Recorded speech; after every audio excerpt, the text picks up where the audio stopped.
बहुत वक्त पहले की बात है। एक छोटे से गांव में दो भाई रहते थे। बड़ा भाई शादीशुदा था और अपने खानदान की जिम्मेदारियों में मशगूल रहता, जबकि छोटा भाई अभी कनवारा था। दोनों मेहनती और दियांतदार थे और खेतों में मिलकर काम करते थे। इस साल अल्लाह ने उनकी मेहनत का बेहतरीन सला दिया। गंदम की फसल गैर मामूली हुई और खेतों में अनाज के बड़े बड़े ढेर लग गए। दोनों भाई ये देखकर बहुत खुश थे। उनके दिलों में शुक्रगुजारी और इत्मीनान था कि अब पूरे साल के लिए काफी गला मौजूद है। एक दिन खेत में काम करते हुए बड़ा भाई थक गया। उसने छोटे भाई से कहा, तुम खेत का ख्याल रखना, मैं थोड़ी देर के लिए गांव जा रहा हूं। ये कहकर वो चला गया।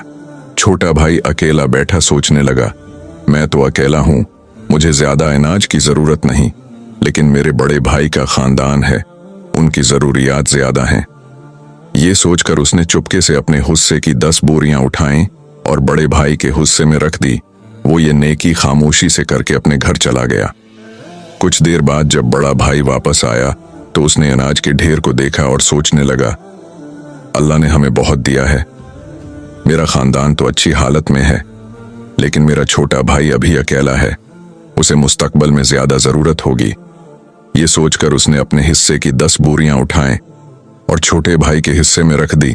उसने भी ये काम खामोशी से किया और अपने घर चला गया।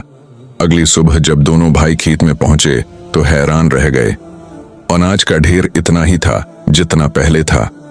दोनों सोच में पड़ गए कि ऐसा कैसे हो सकता है। कुछ देर बाद जब दोनों ने एक दूसरे से अपनी बात कही तो सारी हकीकत खुल गई। दोनों भाई एक दूसरे की कुर्बानी सुनकर जज्बाती हो गए और मुस्कुराकर एक दूसरे को गले लगा लिया। उनकी आंखों में आंसू थे, लेकिन ये खुशी और मोहब्बत के आंसू थे। ये वाकया उनके रिश्ते को मजीद मजबूत कर गया। दोनों ने महसूस किया कि हकीकी खुशी दौलत इकट्ठी करने में नहीं बल्कि बांटने में है।